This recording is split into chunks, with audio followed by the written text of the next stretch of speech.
Magandang umaga po mga ka-recap. Bago natin ipagpatuloy ang bakbakang Baphomet at K9 ay atin munang balikan ang buhay ni Baphomet sa loob ng Tower of Abyss. Noong tagabantay pa lang si Baphomet ay ramdam na niya na parang pangil at kukulang ang mga sandata sa kanya. Siya rin ang tumatapos sa iba niyang kasamahan para sa kanyang pagsasanay at pagtesting ng mga sandata. Nagmamakaawa ang mga ito na huwag silang tapusin pero sinabi ni Baphomet na mabubuhay din naman sila pagkatapos ng ilang oras. Ito ang dahilan kung bakit malaya siyang ginagawa ito sa mga kasamahan. Kaya ganoon na lang kahalaga na mayroong maaasahan na sandata. Sa isip ni Minwoo ay sigurado siyang direktang tinamaan si K9 ng kanyang Giga Blaze. Kapag hindi daw ito epektibo sa ganitong laban ay siguradong matatalo siya. Pero napagtanto niya na masyado siyang dumepende sa skill ni Raven. Hindi ito ang kanyang tunay na abilidad. Naalala niya ang sinabi ni Beelzebub na kapag pinagpatuloy niya ang kanyang ugali ay siguradong mamamatay siya. Naalala niya din na dapat ay kumuha na lang siya ng sandatang para sa kanya. Biglang pumasok sa isip niya ang laban nila ni Raven. Ang espada ni Raven. Sa pagkakataong yon ay naisip ni Cha Minwoo ang espada ni Raven. Pinilit niyang makawala sa pagkakakagat ng aso sa kanya. Sinipa niya ito at umatras para makakuha ng tiyempo. Agad niyang binuksan ang inventory niya. Sa isip niya ay masyado siyang umasa sa skill ni Raven. Pero hindi siya isang magic attribute na monster kaya hindi ganoon kalakas ang mga magic na mapapalabas niya. Kaya sinubukan gamitin ang espada ni Raven pero nakalock pa rin ito. Ito ang espadang hindi lang ginamit ni Raven sa kanya para pigilan ang kanyang mga atake pero ito rin ang ginamit para tapusin ang buhay niya. Sigurado siya na mataas na antas ang kalidad ng espada na ito dahil sandata ito ni Raven. Pero ang malaking problema niya ay nakalock pa rin ito. Ilang beses niyang sinubukan pero ayaw pumayag ng system. Wala siyang magawa kung hindi tumakbo at umiwas sa atake ng malaking aso. Napatigil si Cha Minwoo sa kakatakbo at hinarap ang aso. Nagkitanginan ang dalawa sa mata. Pero biglang nagsalita si Minwoo sa administrator. Kapag daw namatay siya, ay siguradong malalagay din sa alanganin ng administrator.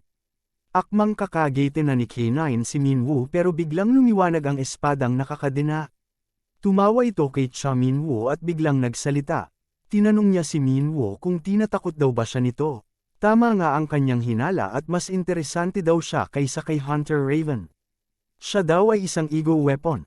Masyado pang maaga para magamit siya ni Cha Minwoo pero sa pagkakataong ito, ay hahayaan niyang gamitin siya ni Hunter Baphomet. Hindi naman intindihan ni Minwoo kung ano ang ibig sabihin ng ego weapon at kung bakit ito nagsalita. Hindi siya ang kinakausap ni Baphomet kanina kung hindi ang administrator pero bigla siyang sumagot. Subalit mabuti na rin ito para kay Baphomet. Sinabi ng ego weapon na kaya niyang magbagong anyo ng kahit anong sandata na gusto at nababagay sa gumagamit sa kanya. Inoobserbahan niya si Cha Minwoo kung karapat-dapat daw ba siyang gumamit sa kanya. Kaya tinanong niya si Cha Minwoo kung anong anyo ng sandata ang gusto niya maging ang ego weapon. Napangiti si Cha Minwoo sa tanong ng ego weapon. Sinabi niya na wala siyang pakialam kung ano ang anyo nito, ang gusto niya lang ay malaki at matibay. Biglang inatake ng aso si Minwoo. Pero nakaiwas ito at agad na inilabas ang espada na siya namang nagbago ng anyo. Na-activate din ang passive skill niya na Master of Weapons. Pati na ang skill na Weapon Theft ay na-activate din. Siya naman ngayon ang umatake sa asong si K9. Sa pagkakataong ito ay mukhang seryoso na talaga si Cha Minwoo. Isang atake ang binitawan niya at agad itong nasugatan ang malaking aso. Duguan kaagad ito. Patuloy na umatake si Minwoo sa aso pero gumaganti din si K9 kaya tumalsik si Minwoo. Pero ginawa lang pala itong spring ni Baphomet at bumalik kay K9. Ginamit ni K9 ang Shadow Thorns pero hindi ito nakapigil kay Baphomet. Isa-isang hiniwa ni Minwoo ang katawan ng kawawang aso kaya bumagsak ito. At ito rin ang pagkakataon niya para tapusin na si K9. Sinaksak niya ito sa dibdib at napasigaw ang aso. Nakita na naman ni K9 sa kanyang paningin si Hunter Haiti at nakakuha ng lakas ng loob. Bigla naman umatras si Cha Minwoo. Nanginginig na tumayo ang aso at umatake.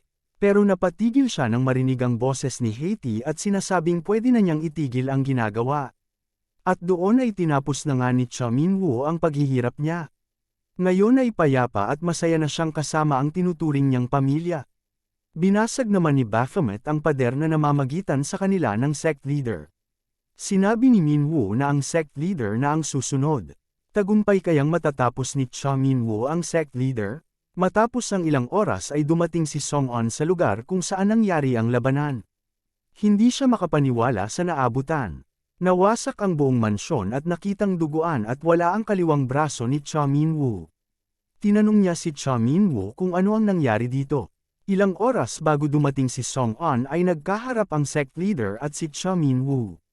Naglaban ang dalawa kahit na kulang ng isang braso si Hunter Baphomet. Akala ng sect leader ay nakaiwas siya sa atake ni Minwoo pero tinamaan siya sa tagiliran. Nalagay sa alanganin ng sect leader pero biglang dumating ang dalawang babaeng ahas at pinigilan si Cha Minwoo. Nagbagong anyo sila bilang ahas at inatake si Minwoo. Pero na-counter niya ito at tumilapon ng ahas. Sinubukan din na umatake ng isang babaeng ahas pero sinipa niya lang ito. Ngayon daw ay wala nang sagabal kaya ipagpatuloy na nila ang naudlot na laban. Biglang inatake ni Minwoo ang kalaban at hinati niya ito. Pero biglang naging mga paro-paro ang katawan ng sect leader. Bigla din itong dumami at pumalibot kay Baphomet. Tinutukso ng sect leader si Minwoo at sinasabi na sana ay nagkita sila ng mas maaga nang sa ganoon ay nag-enjoy sila ng mas matagal. Sinubukan niyang akitin si Minwoo at ginamitan ng ilusyon pero hindi ito gumagana. Sinubukan niyang mag-anyong babae para akitin si Minwoo pero hindi rin ito gumana sa kanya at sinubukan pa nga siyang atakihin ni Baphomet. Natatawa na lang ang sect leader sa reaksyon ni Minwoo. Tila daw ay hindi pa ito nakaranas ng kaligayahan. Sunod-sunod na inatake ni Minwoo ang mga nakikitang katawan pero ilusyon lang ang lahat na natatamaan niya. At nang sa huli ay naramdaman na ni Minwoo ang totoong katawan ng kalaban. Hindi makapaniwala ang sect leader na nalaman ni Minwoo ang tunay niyang katawan gamit lamang ang instinct niya. Sinundan pa ito ni Minwoo ng isa pang atake. Pinilit ng dalawang ahas na bumangon at iligtas ang kanilang amo. Inatake nila si Minwoo at tinangay ang katawan ng sect leader. Hahabulin sana ni Minwoo ang ahas na kumuha sa sect leader pero bigla siyang pinigilan ng isang ahas. Nakaiwas siya at nakakuha ng pagkakataon para tapusin ito pero biglang bumalik ang isang ahas at inatake din siya. Ngayon ay nagtulungan na ang dalawang ahas para pigilan si Minwoo pero pinatumba niya lang itong lahat. Sinabi ng ahas na sa ganitong lagay ay mapapahamak ang kanilang master. Kailangan nilang gumawa ng paraan. Akma nang papatayin ni Minwoo ang sect leader pero biglang pumagitna ang ahas at sinalo ang nagliliyab na atake ni Cha Minwoo. Ikinagalit ito ni Minwoo pero mas nag-alala siya dahil kinuha ng isang ahas ang sect leader at tinago sa bibig niya. Hindi siya makakapayag na makatakas ang bastardong sect leader. Pero pinilit ng natitirang ahas na pigilan si Minwoo at para makatakas ang kasama. Tagumpay nga na nakatakas ang sect leader at ang isang ahas pero naiwan ang isang babae. Sinabi ng babae na mukhang hindi nagtagumpay si Hunter Baphomet kahit pinaghandaan niya ang labanang ito. Tama lang ito dahil hindi dapat makialam ang ordinaryong tao sa mga ginagawa ng kanyang master. Natawa lang ng malakas si Cha Minwoo na inakala ng babae ay nabaliw na ito. Pero bigla siyang inatake ni Cha Minwoo at tinadtad. At doon nagtatapos ang buhay niya. Natapos ang madyugo at mapinsalang labanan sa kuta ng Butterfly Sect. Duguan si Cha Minwoo, puno ng panghihinayang ang makikita sa kanyang mga mata. Napaluhod si Cha Minwoo sa pagod. Pero higit sa lahat ay galit siya sa sarili. Matapos ang lahat ay ginawan agad nila ng paraan na maibalik ang braso ni Cha Minwoo. Pagkatapos nito ay dumiretso sila agad sa headquarter at doon nag-usap sila ni Song-on sa kanyang opisina. Ayon kay Song-on nagdesisyon si Cha Minwoo at sinuway ang lahat na bilin sa kanya. At kahit anuman ang dahilan niya ay hindi ito kapanipaniwala. Sinabi ni Minwoo na kung ayaw niyang maniwala ay wala siyang magagawa. Ayon kay Song-on ay tila wala pakialam si Minwoo sa kanyang paligid. Sinabi na daw ni Chief Kang na kung may naramdaman siyang panganib ay dapat sabihin ito kaagad sa kanila. Hindi na basta-basta na lang sila lulusob. Naalala ni Song-on ang bilin sa kanya ng ministro at napag-isipan ang gagawin kay Cha Minwoo. Mukhang nasobrahan yata siya sa pagbigay ng pabuya kay Minwoo at lumaki ang ulo nito.